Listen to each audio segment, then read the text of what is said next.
Sir Bihar में चुनाव है, क्या कहेंगे? बिहार के चुनाव तो अपने समय पे होगा और मुझे पूरा विश्वास है कि बहुत ही सुचारू रूप से होगा, शांतिपूर्वक रूप से होगा, तो उसमें कोई संदेह नहीं होगा। महागठबंधन तैयार हो गया है। हम इस पर पॉलिटिकल महागठबंधन हो या कोई और गठबंधन, हमारा काम सिर्फ एक है, ये सुनिश्चित करना कि सारे काम संविधान विधान के मुताबिक होने चाहिए।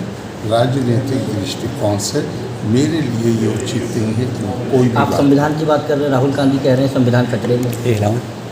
हर एक की, जब हम लोकतंत्र में हैं तो आपको अपनी राय रखने का अधिकार है। मैं तो राय रख ही नहीं रहा, मैं तो सिर्फ अपने दायित्व की बात कर रहा हूँ। नहीं सर, आप राज्यपाल हैं, क्या लगता है कि संविधान खतरे में है? जिस तरीके की बातें हो रही हैं, विपक्ष लगातार हमला बोल रहा है। तो फिर देखिए, किसी को भी अपनी राय कोई भी रखने का लोकतंत्र में अधिकार है। बात सिर्फ इतनी है कि और मैं किसी एक नेता के या गठबंधन के बारे में नहीं कह रहा हूँ, बल्कि बात ये है कि हम जो भी काम करें वो उसमें मर्यादा का उल्लंघन नहीं होना चाहिए।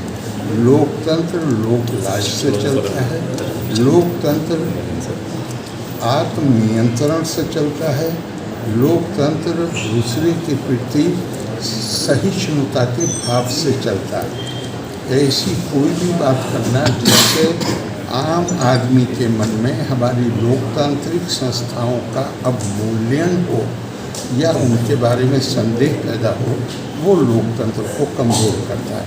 मैं तो सिर्फ एक राय, मतलब इसमें अपनी राय दे सकता हूँ, लेकिन मैं बात करूँगा केवल अपने दायित्व। जैसे मैं मिसाल के तौर पर आपसे कहता हूँ कि एक वकीलों का सम्मेलन था और बड़े बड़े वकील थे हमारे बिहार के, जो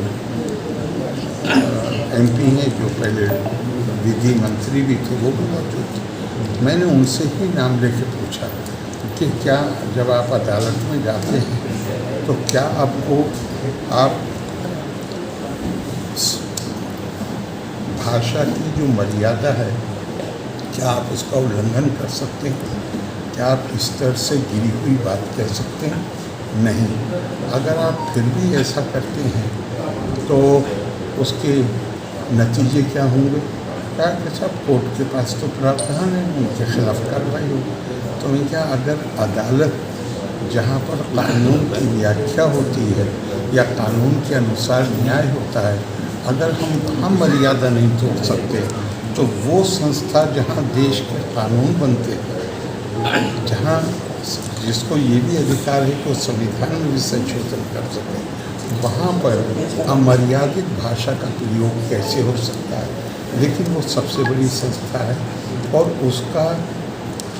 उसको आप कोई दूसरे तरीक़ों से नहीं, उसका एक ही तरीका है कि जनता के अंदर, आम आदमी के अंदर जो सार्वभौमिकता है वो देश की जनता के अंदर निवास करती है और वो उन्हें ही उसका नोटिस लेना होगा और वही उन्हीं के ही विश्वास और उनकी ही संकल्प से लोकतंत्र चलता है।